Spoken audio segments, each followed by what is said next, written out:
It's very exciting to be here and slightly strange to be talking into this fake mic. But let's practice. So I'm Ting. I run Singapore Fashion Council, and it's great to be here. Actually, amongst us, we are all friends. I've seen a lot of familiar faces in many panels that we've done. And in fact, Raena, she's part of our Sustainable Steering Com. GINLEE, she actually runs a brand, and then she was also selling a design orchard, which we run. So I think it's really nice to be amongst friends today. What I'll do to kick off, right, is I would like to get each panelist to share a little bit about yourself. And since this is a fashion-related topic, and everyone is either a fashion founder or working in the fashion circularity business, I would like you guys to introduce yourself and share a personal or professional insight about consumer behavior that has shifted your approach to sustainability. So why don't we start this way to right, and then we can save the applause for later, and then your questions will come fast and furious. Okay, hi everyone. Thanks for being here. So whatever we're going to go through today is going to be applicable to everyone because I see everyone here is wearing clothes. So I think very, very applicable.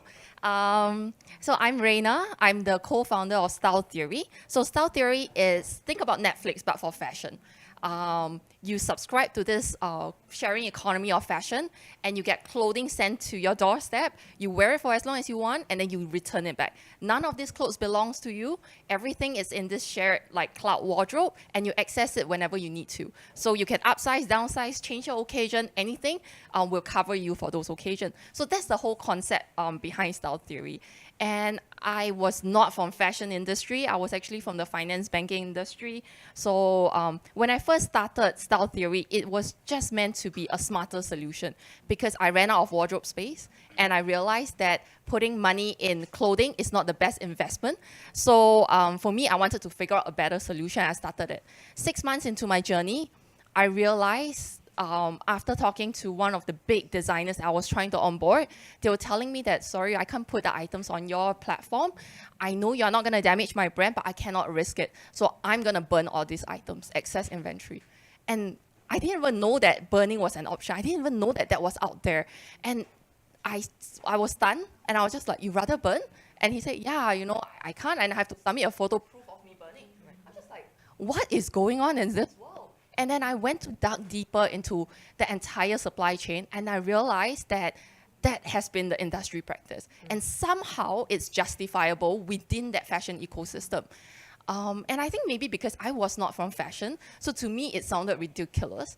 And I thought, okay, what needs to change, right? And we then pick up as a pillar of sustainability within the management group to want to change that.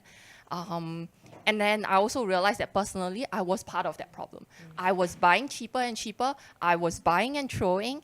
And then I think I was like, okay, if I'm not doing good, I should not do harm, right? So then let me be part of the solution instead of the problem. So, yeah. Well, very insightful. Yeah. Thank you, Raena. Very insightful. Hi, everyone. My name is Claudia. I'm the CEO and co-founder of Butterbee Active. We're a lifestyle activewear brand here in Singapore with sustainability in our core. I'm not from fashion or textile either. I'm actually also from finance, and my educational background was in international relations. But in 2022, my partner and I decided to create Butterbee out of our shared love for hiking and trail running. Very bizarre, I know.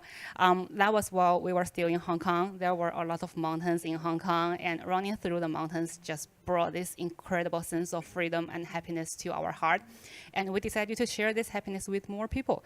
And we decided to inspire more people to see fitness and sports and just movement as a source of happiness, as a source of mental well-being, instead of just the pursuit of stronger, higher, and faster. And being out there so much in the wild as trail runners made us so much more conscious of our impact on the environment. And we became more respectful of the nature. We became more aware of the responsibilities that we have to protect the nature.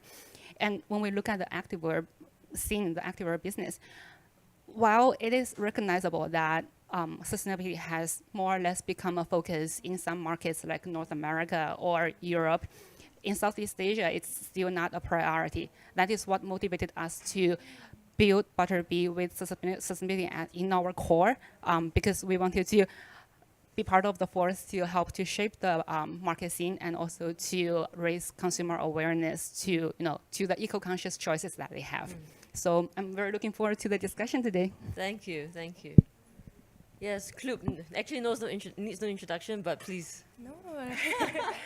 Hello, everyone. My name is Ling. I'm the co-founder of Cloop. We are a circular fashion enterprise, and what we do is that we take donations from the public, we curate them, and then we recirculate them back into the community. Has anyone seen any yellow textile recycling bin in your community? Wow, see the hands high up. Thank you so much. So this is actually a partnership with our Malaysian textile recycler. They are zero waste to landfill recycler. And we're only able to scale up in taking in textiles to recycle through this partnership. Because my team is just me and my co-founder and our small team of 6. We can't do much. Locally, what we do is we still take in textile donations in good condition. We curate them. Everything I'm wearing is from donations, right? It's things that would look maybe out of size, but it's still very good condition, or someone's worn it a few times and it's still in very good condition. We take those in and then we recirculate them through our swapping events and our thrift store. And these items will then be a new thing to someone else, but they are secondhand. We're not using new resources, even though we're buying things still. So in terms of sustainability, I guess Cloop is founded on sustainability, and it's kind of an accidental journey in how we came into it. It started as a project, actually, right in this space. I attended a sustainability boot camp for the youth, and yeah, that's under Seconds Guru. I'm not sure how many heard of Seconds Guru, but they arrange free boot camps for youths, and it was here. So the idea started as a youth program here, and after I finished the program, I just continued on, and I met my other co-founder, and we're here now. Full circle, Yes. very nice. Oh, thank you. I was thinking youth camp was up.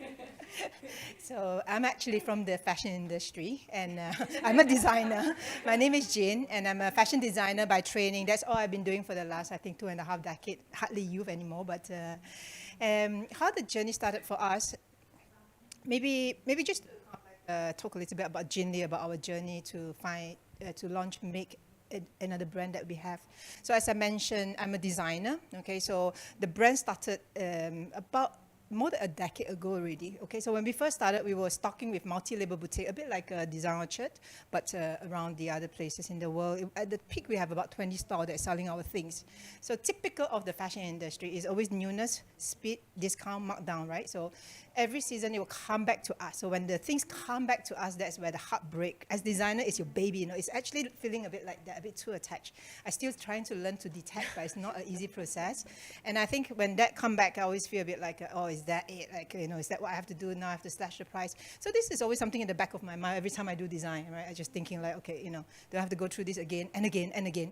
So 2018, we became retailer. Okay, so I started to understand what it means because you have to attract the customer in. So now I'm actually on the front end with the consumer and expectation. And I find that, okay, there must be a better way to do things, right?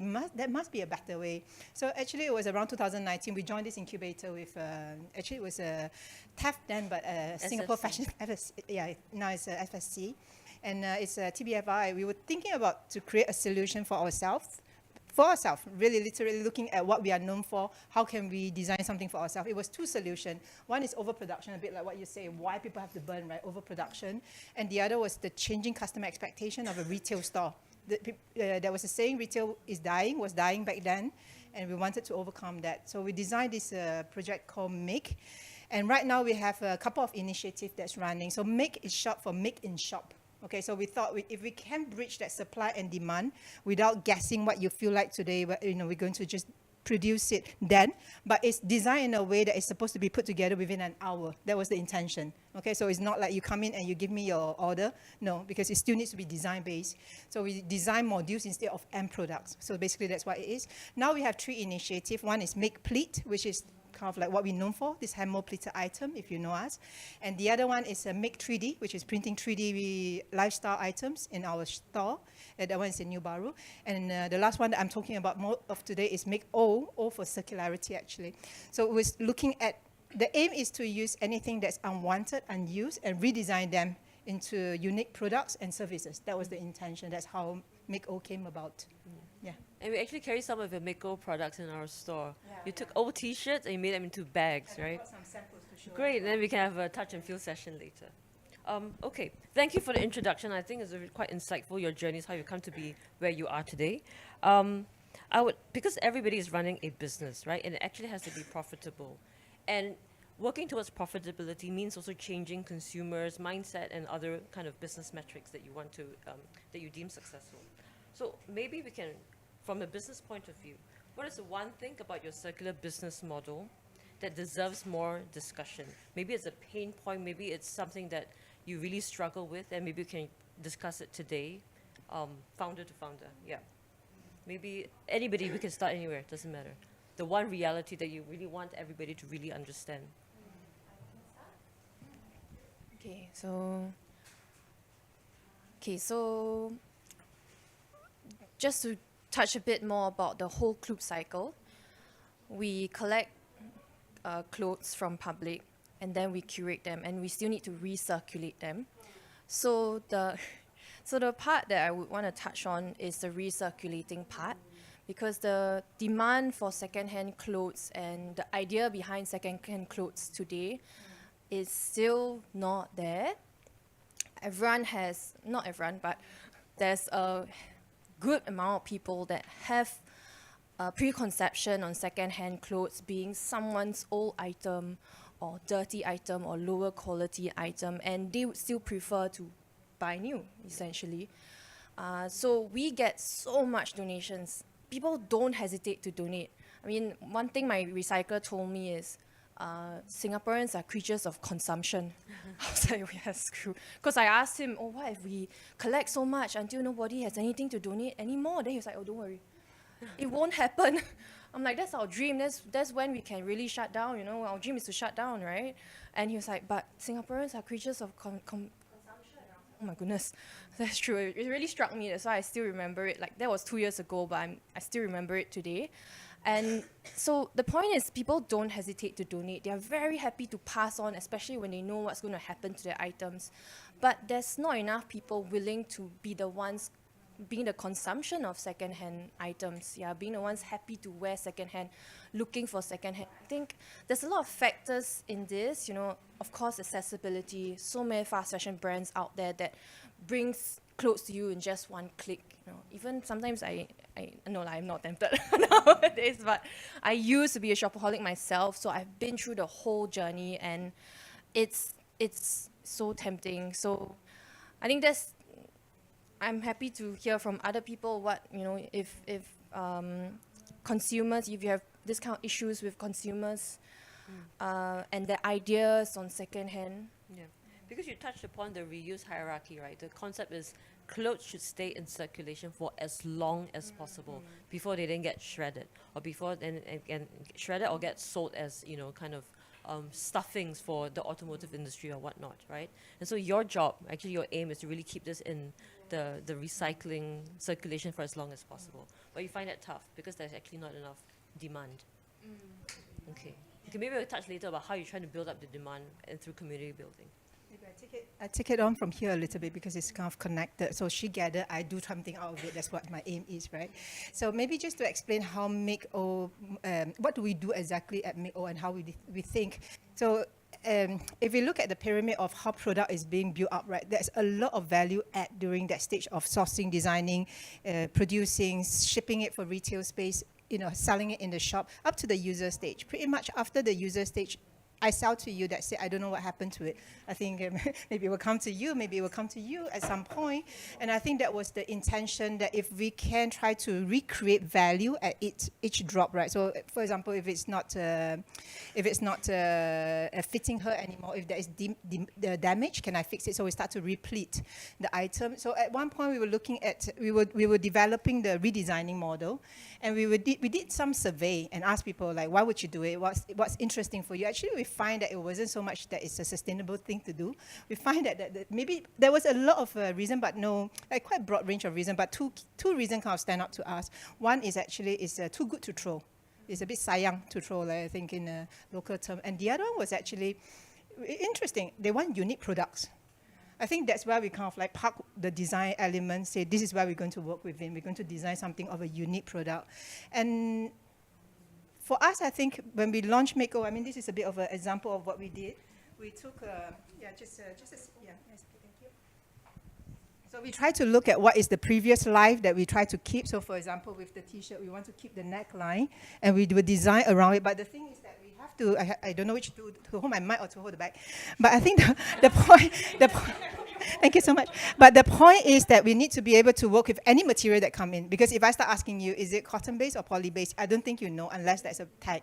So that was part of the things. Let's talk about the design process. When you don't use raw material, it's a bit of a nightmare. It's quite hard to navigate when you try to do something that works among every different consumer, different size and all that. So that was our key challenge when we came to design it. But it was with the simple intention of like, we're actually not selling the product, we're actually selling the services. So you bring the thing in. So and the scary part, actually, someone go and buy new T-shirt to bring in. I was like, oh my God. So like, and then that can be another conversation altogether. But what you have done is to make remaking as an exercise or an activity attractive, right? That was the intention, because we realized people want that unique product. In order for them to understand, or even to give this a go, right, you got to make it fun, you got to make it useful, you got to make it beautiful. So it's not upcycling for the sake of upcycling. Yeah. I think that was where designers' standpoint usually come in, that we got to nail it that way, right? If not, then... Actually, I had a brainwave. I'm going to pop it. Sustainability as a service. Li Wei, can we just put it down as a thinking point for my next workshop? Thank you very much. Okay, so the uncomfortable truth is that people today care more about sustainability, but not enough. Not enough to sacrifice money for it, not enough to sacrifice their time and effort and convenience that we already have today for it. And the sad truth is that if today you are not plugged into any of the sort of circular fashion model, then you are part of the problem and you are not part of the solution. And the thing is, to be sustainable can be very simple step, like making sure that every piece of item in your closet today, you wear it more, right? Don't buy, just wear whatever you have more, style it differently, do more with that. And then secondly, you can buy better, right? From some of the other panel speakers, you know, there are people who are trying to produce better. You can also think about recycling. You can think about swapping. You can think about renting, right? Using a share economy model. So there's so many different business models out there for everyone to figure out a way for them to participate. So I think today the uncomfortable truth is that people have not, or like majority of the people have not taken that step to go and figure it out. Well, you guys have, right? You guys are here today. So please pass on that message to the rest of the people in your network, that they should start looking at figuring out how to plug themselves into one of the circular fashion ecosystem. Does your platform actually do some kind of survey? Because most people sign up, not because they are sustainable, a sad truth, but it's okay. They want constant wardrobe changes, right? And to me, I think that's already a good enough outcome by renting or by swapping through your site. But do you actually have a survey that, does it help them buy less? How do you find that out, that metric? So for all the subscribers that join our platform, we'll ask them, what is it that bring you to us, right? So some people will say that, oh, I want to be more sustainable. And unfortunately, we started in 2016, that percentage was 2%. Today it's at 10%. So great growth, right? But slow. It's been 8 years. The top reason is convenience, the second followed by variety. And that's what we usually have to push. And we know people subscribe for those reasons. And also our marketing message out there, we have consistently put sustainability as a message, as one of the campaigns. But that campaign has always been one of our worst performing campaign by Meta, data from Meta, that compared to all our vanity campaign, like, oh, have an unlimited wardrobe, you know, or change clothes, never have to repeat outfit. Those did fantastic. Until this year, our sustainable campaign has actually been on par with one of our best performing ads. So I don't know what's changing. Maybe we are starting to know how to do sustainability campaign better. I don't know. But I choose to believe that I think people are starting to want to take action. Right. Yeah. Okay. Maybe moving on to butterbee. So performance wear, Oh, sorry, you have a I question. just wanted to ask because my daughter, I have two teenagers, and it looks like the teenager in this stage are the one that really likes to buy secondhand and swap. Yes. So it's different than, let's say, my age, and my kids are love it, and their friends, everybody's doing it. So do you more advertise to the teenagers, and how, for example, I immediately went to your website and I sent it to my daughter. So how do you do you cater for teenagers? Because they are the one that buys more, because they need, it's a competition between the friends. I, as a mother, always tell her, it's not sustainable, but she still need to. Yes, It's yes. a teenager age; they need to buy a lot. So Yeah, and they how are do on we- social media platform as well, All and the that time. need to just wear something different is so high. Exactly. Yeah. So how do you tackle this, and do you have more focus on teenagers? And those are my questions. Yeah, we don't target specifically teenagers, but we do try to engage them from a school level as well.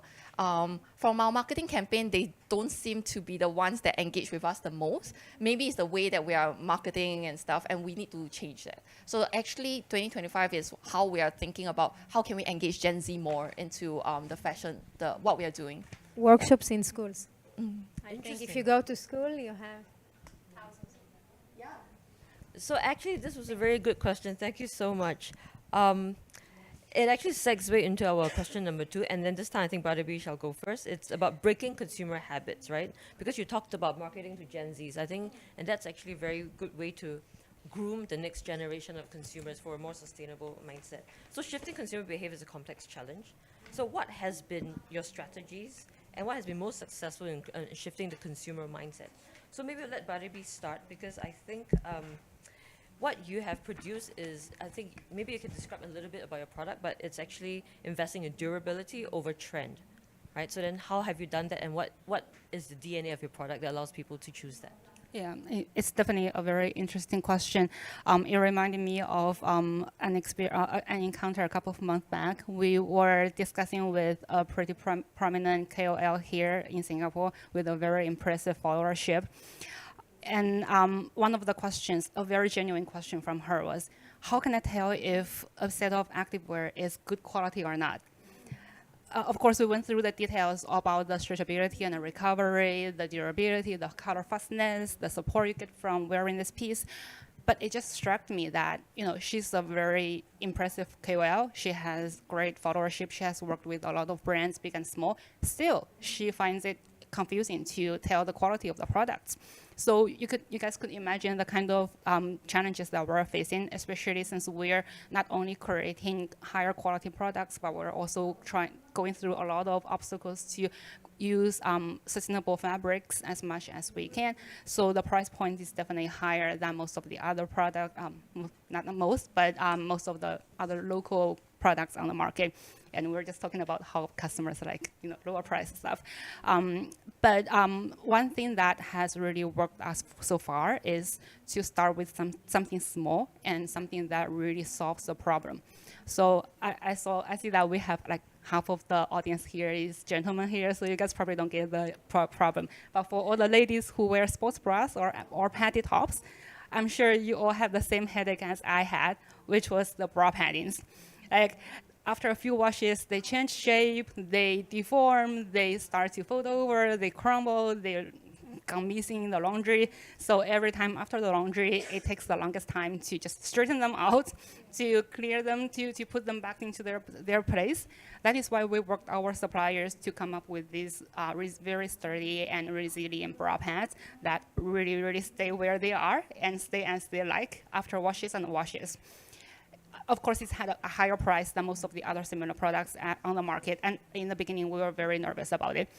But then we started to see people purchasing them, one pair to try, come back to purchase more, and come back to purchase more products, different products.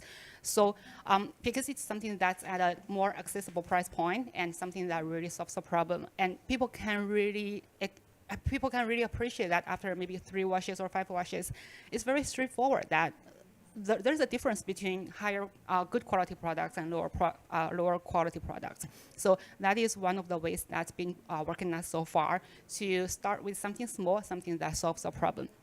And because we're running an e-commerce business model, so the challenge is that we don't really have a lot of opportunities for the customers to experience our products. So that's what we're doing more and more right now, is to bring ourselves to offline events, to marketplaces, to all the other spaces, maybe to design Ocha in the near future, to have more opportunities for the customers to feel the experience by hands. So yeah, and if you guys have any better suggestions, I'm all ears. Thank you, thank you. I also wanted to maybe bring this to Cloop as well. I think it's donating, swapping, and donating is the easy part, you talked about that. But actually swapping and then buying secondhand, how have you been able to convert, because you guys are actually very good at community building. This is something we have observed, and then we're quite happy and gratified that you have actually built a strong following and momentum. So what makes someone a repeat swap participant, and how have you been able to change that perception with maybe the younger community, and how do you intend to change the perception with an older, generation? Okay, I'm just going to make a very random comment just because of what you said before I dive into the question.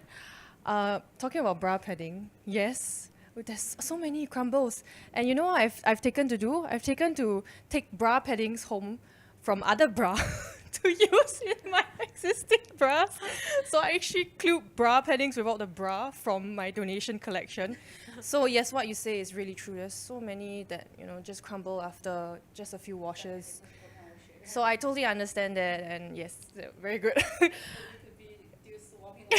Yes, definitely. Okay, so yes, to answer your question, Ting Ting, thank you so much for that comment. I think what we've taken to do quite well is to present the second-hand clothes in a nice way. So we take in donations, and it needs, the most important part, in my opinion, is the sorting and the curating part. Because if you don't take out those that are not in good condition, those that have flaws, those that are just badly made, the whole second-hand market is going to be saturated with bad condition items. So what we've done quite well with a community of volunteers actually is to curate the items, present them in sizing for men, for women, for children, also accessories, shoes, bags, all that, in colors, and make it like an actual first-hand retail store. Yeah, and the second part of your question about transitioning to older crowd, actually when we first started doing swap events in 2020, our crowd was the 40s, people in the 40s. I mean, because my co-founder is, sorry Jasmine, but she's in the 40s now. Everyone knows. Nothing to be sorry about, it's just a passing of time.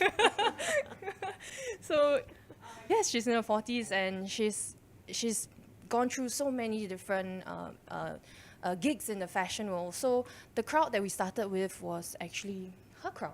Right. Yeah, and her friends. And from there, it evolves through word of mouth, people who come and swap with us. Nicole, you've actually been to a swap before, and her kids as well. Yes, and swords as well. So sorry, we use the community for a lot of things. So those who come and experience it for themselves, they have a good time. They come with their friends the next time. Or sometimes the mom brings her daughter, and that's how we then penetrate into the Gen Z market. Because they bring friends, we encourage them to bring more people. When you bring more people, you also get a cheaper price. And of course, it's more fun to shop together.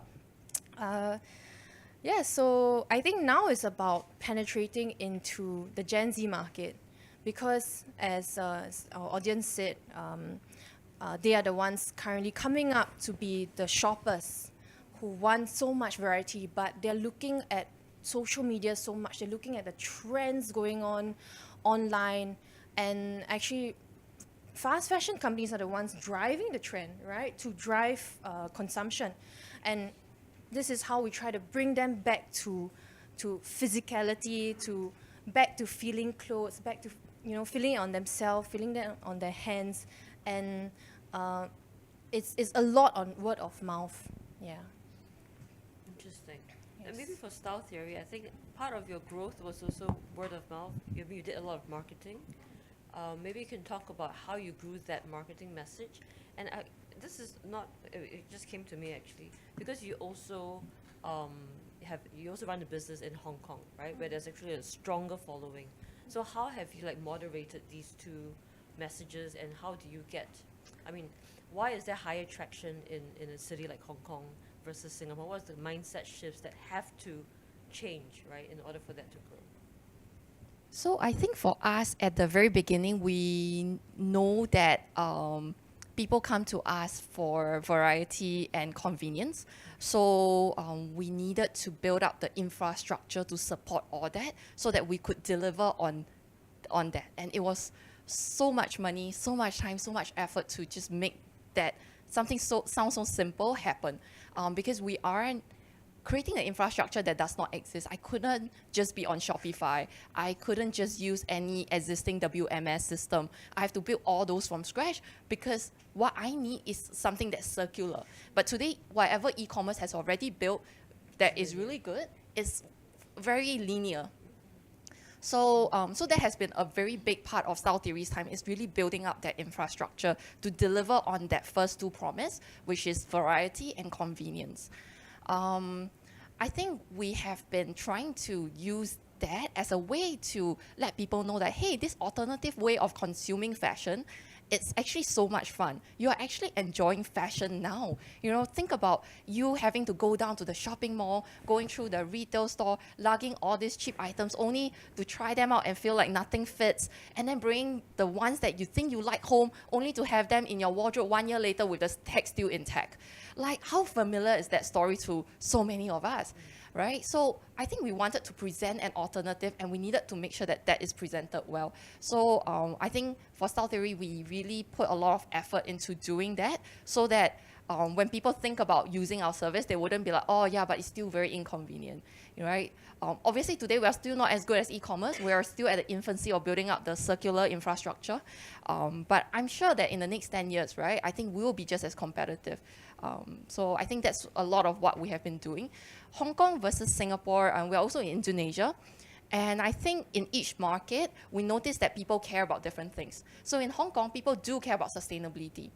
We're not sure why, what's the root cause of it, but we do see that people react better with our sustainability message. In Singapore, it's a lot more on value driven, so they need to know how much value. Sometimes we even have ads that goes down to helping them to calculate the cost per wear of the real estate of like how much they are actually having this walk-in wardrobe, how much are they losing out in rent, you know, if they potentially rent that out. So we really drill down to the number.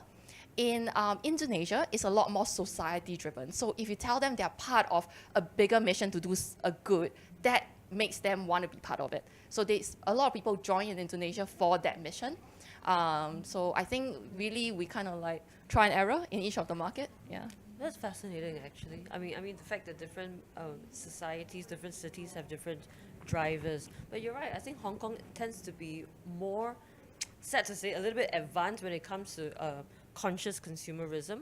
There's another company that recently came out. It's called PACT, P-A-K-T. So nothing new actually. It helps actually document everybody's wardrobe to just remind people that this is the amount of clothing you have in your wardrobe, so that before you buy something new, right? So that you can revisit your wardrobe. It does it as, again, sustainability as a service. So I do think there's this trend of businesses and platforms coming up that actually use that as the business model. So it's very encouraging to look at. I want to go back to Jin as well. So then when customers participate in the creation, does it actually lead to a change in perception of the products that they own? So again, I think that's what you're trying to build in there, right? So I just want to maybe share some thoughts on that. Yeah, thank you for the question. I think for when we started the project, actually was thinking about how to shorten that time. So people bring things in, we do something, they go, right? So that was so that the retail remember, I'm still coming from a retailer setting, so I'm trying to change things around so don't have to do things the way I did, right? So that was the intent. And so when we think about the project was to make it something they can do. And then it became a bit like, since they watch me do, why don't they do, right? So it's like, especially with the pleated item, there was a very high defect rate. So if I do wrongly, then, what do I do now? Do I give it to you? So actually we started to think that maybe we can involve them in the making, which they were quite interested. So the take-up rate was quite high. So we felt, okay, that was a potential, sort of a business plan potential there. Why don't we convert this into more experience-based? So that's how it came about for us when we started to do a bit more experiential, which is let them do. So it became a bit more of a workshop-based. So with Make O, actually, with the T-shirt is experience-based. And we realized that was once again, unintended target audience, the corporate group. Okay, I started to get corporate groups coming in with their own merchandise, which was a bit like, okay. So like an HSBC T-shirt, kind of. Okay, Stand Chart Marathon. Okay. Something like that. And okay, scalability was one of our issue there, because in order to handle big group, I started to find out, I need to find more people, and so I started to get new set of problems. But despite that, right, I was thinking like maybe at that point, by converting them to by converting them from user to maker, it changes that relationship to the item. And I think that that kind of memory forming during that event actually helped to keep that T-shirt, whatever this merch they have from the company, right, in the wardrobe a bit longer. So that was the what I felt in terms of like the success of this model, is that if you engage them, if they personally engage, there's the emotional attachment to the item rather than click and buy and that's it. I don't remember it being in my wardrobe. And that's what I found about Interesting. when we run our workshops. How are we for time? It's okay. Just a small announcement for those who signed for the circular economy collage quick snap seat. It's starting now on the conference room over there, on the workshop room. So just we have half an hour still to go. Oh, 20 okay. minutes. 20 Very minutes. good, So you're very good. good. Only the one for the circular economy collage. I was worried when she stood up. Like, huh? Again, we ran out of time. Okay. Actually, I think this is an open one for all the panelists. It's about business model evolution. Sometimes people prioritize growth or business growth, and they feel that they have to spend less time on educating the consumers and building up consumer awareness. But I think that actually goes hand in hand with everything that you guys do, because for most of the models here, they're completely new. And sometimes I think for new business models, it can be judged very unfairly. So we think of back when .com first started, people were judging shoe sellers online, like, God, who would ever buy a pair of shoes online? That's just impossible, right? So they judge them really unfairly. If it didn't fit, it didn't fit, because it's e-commerce. So how have you been, trying to educate the consumers as well as develop your business model at the same time? Yeah, so I think I can start on this, because I think for style theory, we have to do consumer awareness, because when we first started, even just telling my friends and family the idea, it was very 50-50. Some people say, please go back to your banking job. And then the other group, the other half will be like, yeah, just do it, just try, right? So if it's so divisive, it means that this idea is really like hanging there, you don't know if it's going to work. So we have to do a lot of consumer education at the beginning. We have to drive that business growth. But more importantly, we needed to build up the infrastructure, because otherwise there's just no basis for us to build a lot of this thing. Like Netflix can be in cloud, right? But someone has to build up that cloud, that data system. And they did it on their own. So for us, we needed to build up our infrastructure to allow this circular routine to keep happening every single day. Like, I think today we are one of the biggest dry cleaning vendor to our partner. Because we dry clean thousands of items every single day. And how do we manage all this inventory going out, making sure that we know all this, and then passing on all the very minute data down to my designer, so that for their next fashion collection, they can produce better. I can tell them things like, your L size for this lace white dress performed 10% better than your M size. So maybe for your next collection, don't produce so much M, right? Produce 10% less. This fabric actually works better, down to the percentage of like spend at 4%, not so good. Try to keep it to 2%, more recyclable. So I think there's a lot of all these kind of things that we have to think through on how we can collect data that has never existed before in the e-commerce space or the retail space. So I think building that up and what was very tough. And I felt like there were so many times where there are customers who really love us and tell us that, hey, I know you're still starting out, it's okay, you know. Some bumps along the road, you know, we're still there. But there's always customers, especially, I mean, we heard from our other friends that Singapore customers are the most critical. So we get like, oh, how come you cannot even do delivery right? But because every delivery driver out there, there's 30 vendors that we have partnered with, they do single delivery really well. But when they have to pick up the items to send it back to us, for some reason, the failure rate is more than 60%, and we don't know why. And I think when we did with a lot of them, it's just because their infrastructure is not built for it. They have a return process, but it's just not built for that.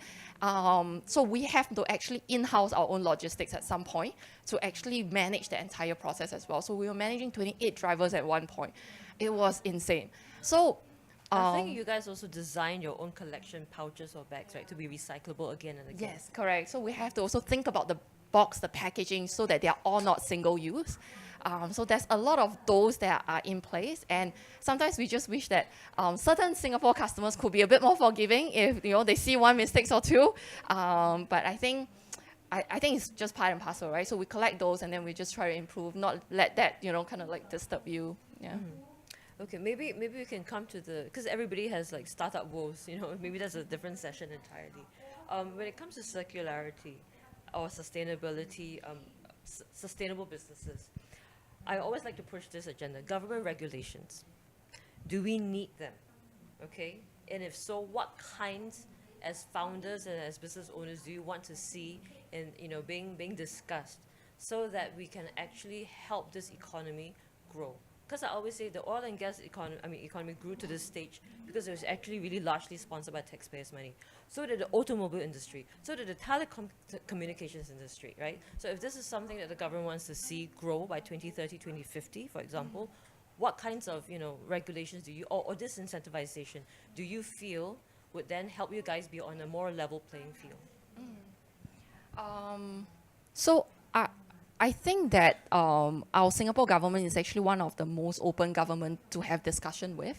I think where we can do better is to push fashion's ways up their priority list so that they actually do something, because when they do something, they do it so well, right? So so if you guys are from the government, please up our agenda, up on your priority list a little bit, and we can tell you why, right?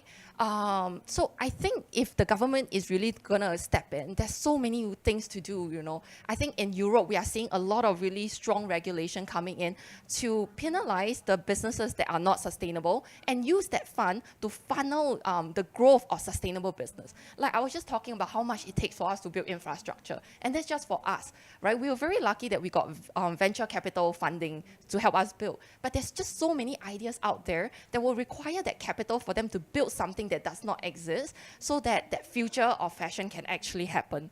So I think if the government can do that kind of routing of that financial resources, that will be very helpful to spur out new growth.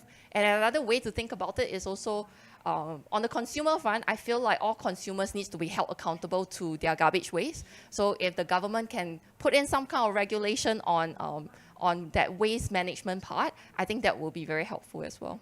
Yeah. That is actually one of the observations after I moved here from Hong Kong. We were talking about why Hong Kong feels more advanced in sustainability awareness, right? So I used to just donate my old clothes in Hong Kong down in the recycle bin, textile recycle bin in my condo. I used to do that very often. And after I came here, I was like, okay, I wanted to do this.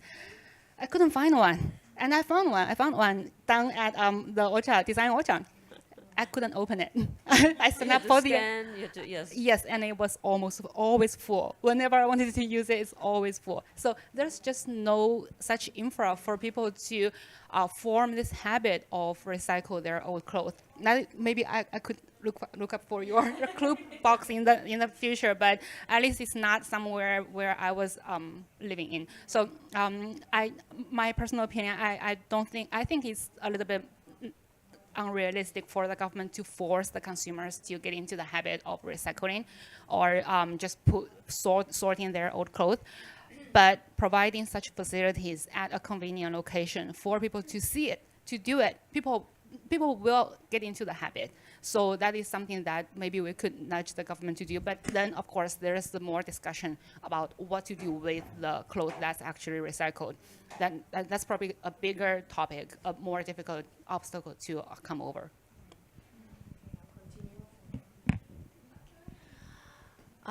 Yes, so we have 450 textile recycling bins.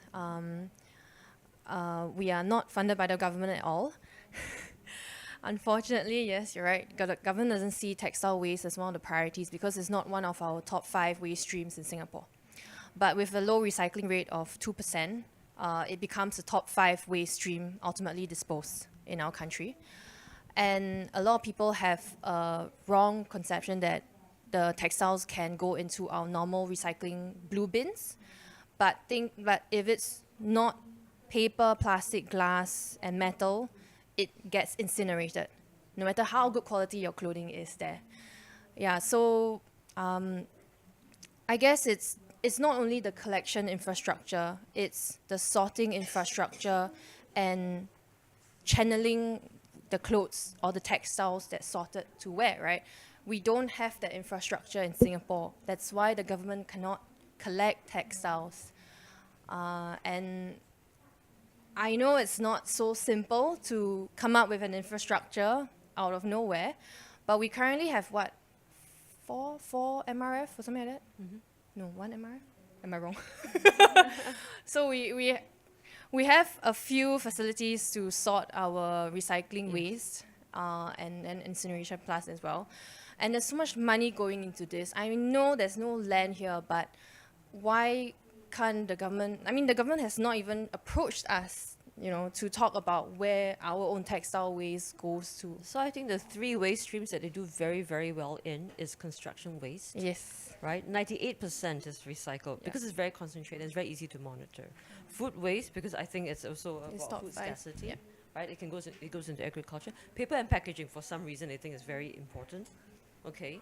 But I do think that textile waste, you are right, and both of you are right. I think it's an important waste stream to address next, because it actually 98% of it does go into the landfill, and a lot of it is actually very usable. Like, if you think about it critically as well, if you actually break it down into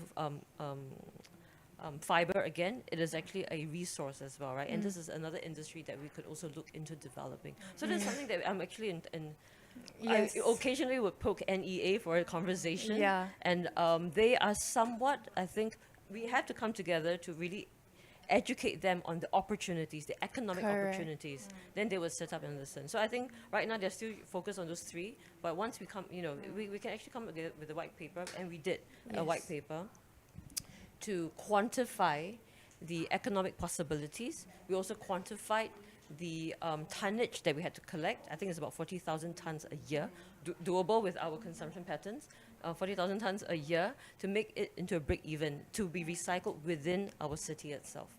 So these are all stats that we have a paper. Please download and have a look at it. And we also compared ourselves with other countries. Where is Singapore?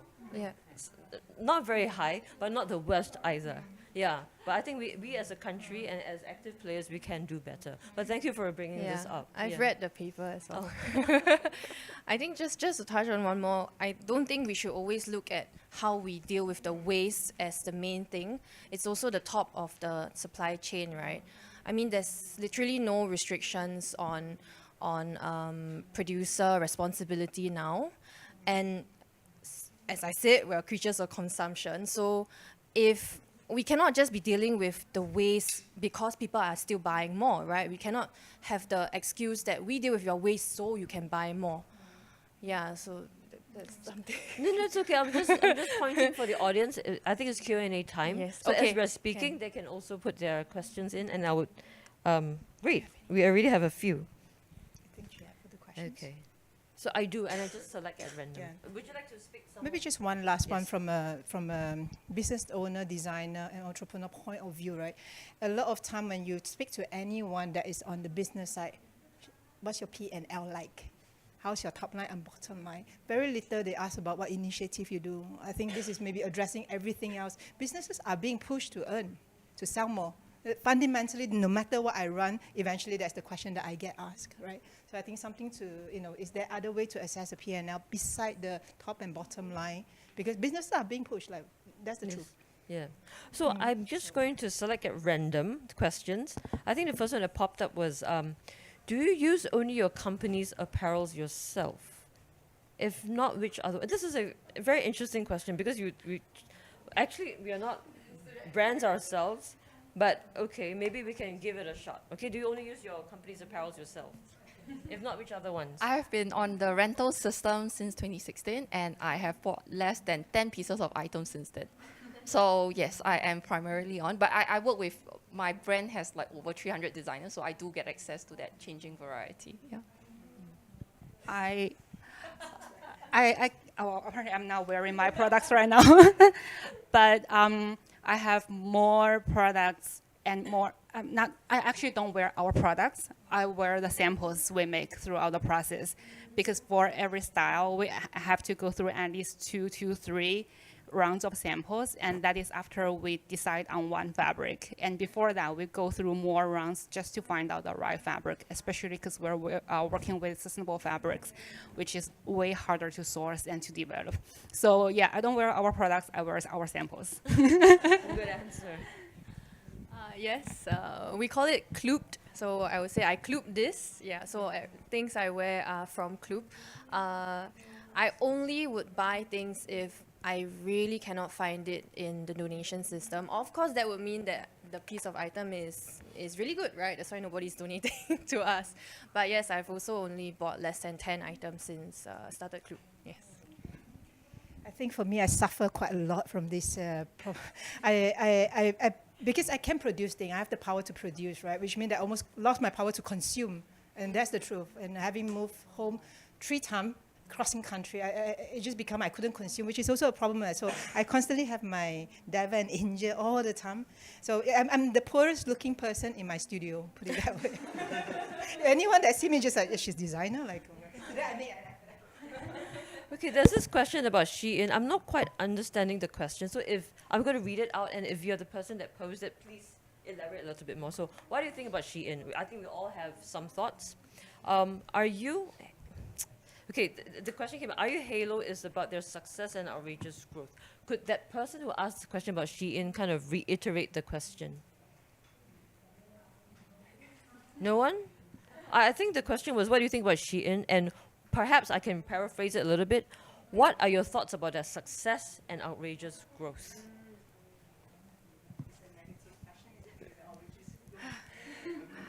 So what do I think about Shein? I think that it's very sad that they are doing well. It shows that the market is still looking for cheap products that are not well made, that are just very well photographed, and that can get it to you in a fraction of a time. And I think that I actually went onto Shein's platform to really figure out what makes them so special, and I do see why. Because they are really strong in their data analytics. And I think I show that to the rest of my team and say, hey, if we're going to change, if we want to beat someone like Shein, you got to at least perform like them, right? So then what are we going to take out of how they have built to improve upon our product? So I think that's what internally at Style Theory we are doing. Actually, we use Shein's platform a lot to really figure out how do they wish list, how do they do this, how do they do campaigns. Because I think sometimes you just need to know what you're up against to know how you can beat it. Yeah. Yeah, definitely. We do actually the same thing. And I think Shein is also a reality check for us about the market environment. Because it's definitely an indication that the consumer mindset right now is definitely pro new styles, pro cheaper products, and I think it's arguably the human nature to love new things. So we can't really, it's not something for us to despise of. Mm-hmm. So I think it's a motivation for us to work better, to improve upon ourselves in marketing, in all sorts of education channels. It's just a motivation for me that one more piece they buy from us using sustainable material that was sourced through the circular economy is one less piece that they buy from places like Shein. Yeah, so it's been a huge debate in Cloop, because we have volunteers and swappers asking like, oh, is it right to put Shein even in our swap and our thrift stores, right? We get so many still in the packaging in our donation. Yes, I think that's the most that we get. And the thing about what we do is we don't say no to it, right? If we say no to it, it's going to be trash, right? And I think we're still coming to, like, there's no rule to not put it, because if we don't put it into our swap, it doesn't actually get a chance. But it's already been made. If someone really likes that design, then go ahead, have it, wear it, right? Yeah, but also is it that we are like marketing for their items if it's in our swap? I mean, I don't think we're so powerful lah, but yeah, so it's been a constant debate and we're still trying to figure it out. Everybody has a comment and opinion about Shein. I've been, so I was from a time that wasn't H&M, Shein and all that, to having H&M and Shein and all that. So for me, it was like, I didn't remember clothes being so cheap and so priced, like nothing, right, disposable. There was a time that was like that. It was not disposable. So I think even when H&M came along, I did feel excited. I was younger then. I did feel excited. I did feel like, wow, I could buy the latest fashion. I did understand how I feel then, and I can understand the consumer now feeling that as well. So I don't have negative or positive things to say. I think I can only look at myself and say, what do I do that make a difference? So I think it's more focusing inwards and say, make something beautiful, just for Christ's sake. Just make something beautiful. I think that's what we're trying to do. So for full disclosure, Shein is also a member of Singapore Fashion Council. And I'm of the view that if it's not Shein today, I mean, 10 years ago, the evil, name in it's H&M, and before that it was Zara. So there will always be a big bad wolf company in a way that's taking all the consumers' dollars. And if it's not Shein today, next decade will be somebody else for sure. But I think what they have done that we can all learn from is that they are able to predict what consumers want so accurately, right? Because I was talking to them, their inventory markdown is at the low single digits. That actually is a staggering number. If you compare that to the Walmarts and the Targets, because I used to do supply chain for these companies, their inventory markdown was 50%. And then Zara came along, their markdown was 30%, so everybody thought that this was an amazing figure, and they managed to do it to single digits. So I think in the terms of production waste, they've cut down a lot, tremendously. But they have created this other headed monster, which is a consumption. So then we have to speak to consumers, like, is it really necessary to have 50 things in your checkout cart? That's a typical average number of a Shein checkout cart or more, right? And then some things end up. But I think for an organization that has so much power and so much data, they could do a lot then to really shift the production nature. So for example, if I were them, I also tell them that sometimes, like, if you were to say that my mandate is by 2030, 30% of the products have to be made of upcycled or recycled content. Then the industry or the suppliers will start shifting towards that. They are actually at this point where they can be an industry changer, right, a mover. So then this is something that we also have to bear in mind. Like when we work with big conglomerates like this, how can we change their perception as well and change from within? This is what we're also trying very hard to have conversations with them about. But yes, everybody has an opinion about Shein, and that's great. And that's a good thing to be at. So how much time do we have left? 2 minutes. Great. Okay, maybe I would like to have a final question, which is a fun question, okay? Okay, just for the panelists. If you had a magic wand, right? Because Christmas is coming, yeah? Magical season. What is the one consumer behavior that you want to magically change, just like that? It's a fun question. Okay, so for me, I believe that humans are super creative. All of us have that in us. So I would say that the one behavior change is that we remove that fact that items can be thrown away. Then what will humans do from there? Right? You cannot throw your food away. You cannot throw your clothes away. You cannot throw some of this plastic packaging away. Then what are you going to do? So then, and then see what are some of the solutions that people come up with. And my wish is probably more particular to the Southeast Asia market is to, rely when you make the purchase for the consumers. When you guys make the purchase decisions, rely less on the price and discounts, not the motivation from those, but consider more factors, including the quality, the sustainability side, and the kind of good you're doing to the society. I think I want everyone to have made their own clothes. I have not, actually. I'm so bad. To have made their own clothes, yeah. More like to understand what goes on behind making their own clothes. Because the amount of waste we have nowadays is because people think that it's so easy and it's so cheap, you know, it's so fast, right? But if we come into the knowledge of the material that is used, the stitches, just the whole, I don't even know, but just the whole way a clothing is made, the whole journey of a piece of clothing, then we start to appreciate it more. For me, maybe I wish for the corporate client, right, not to have much, like, or maybe accept. I don't know if it can, you know. I actually tried to kind of like propose to them why not some upcycled, you know, but they need to consistency, the logo color, the base color. So I think I wish for that, like just to remove a bit of ego, and maybe we can achieve that. All very good wishes. Thank you so much. Give them a round of applause. Yeah.